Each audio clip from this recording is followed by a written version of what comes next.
سب سے پہلا سوال یہ ہے کہ آج کل لوگ اجتماعی قربانی کرتے ہیں۔ اگر اجتماعی قربانی میں ایک حصہ دار کی یا کسی بھی ایک حصہ دار کی آمدنی حرام ہوئی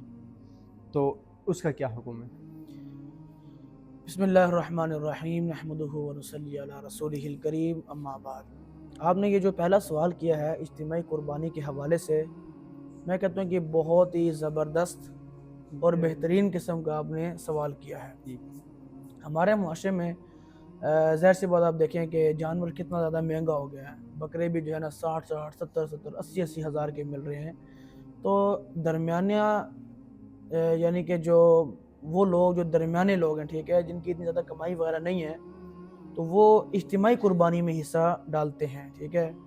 لیکن اجتماعی قربانی میں اب دیکھیں کہ بڑا جانور ہے، اس میں 7 حصے دار ہیں، جی ٹھیک بالکل ہے۔ ہمارا یعنی کہ جس میں ہم حصہ ڈال رہے ہیں اس میں 6 لوگ اور بھی ہیں۔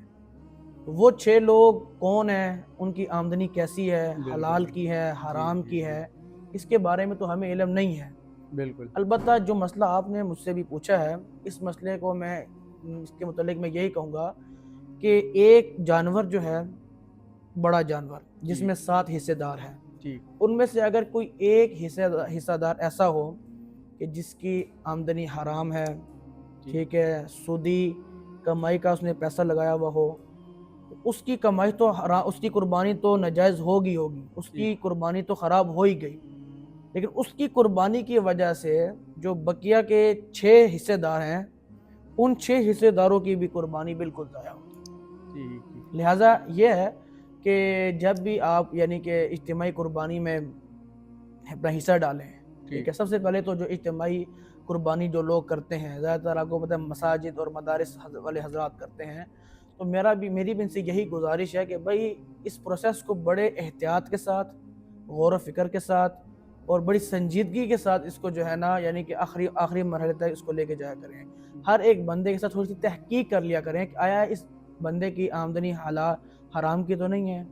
کیا کوئی ٹھیک ٹھیک یعنی کہ کوئی شک شبہ وغیرہ تو نہیں جی ہے۔ بالکل ظاہر سی بات ہے، دیکھیں پورا انسان سال پیسے جمع کرتا ہے اور سوچتا ہے قربانی آئے گی، میں قربانی کروں گا یا اجتماعی قربانی میں حصہ ڈالوں گا۔ تو ایک انسان کے کمائی حلال ہے لیکن دوسرے کی حرام ہے، تو اس حرام کی کمائی والے کی تو قربانی ضائع ہوگی اور اس کی وجہ سے دوسرے بندے کی قربانی بھی ضائع ہوگی۔ تو مسئلے کا یعنی کہ لب لباب یہ ہے، خلاصہ یہ ہے کہ اگر 7 آدمی ہیں جنہوں نے ایک بڑے جانور میں حصہ ڈالا ہوا ہے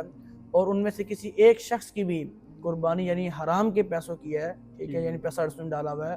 تو تمام باقی یعنی کہ 7 کے ساتھ 6 کے 6 ان لوگوں کی قربانی جو ہے وہ خراب ہو جائے گی۔ ٹھیک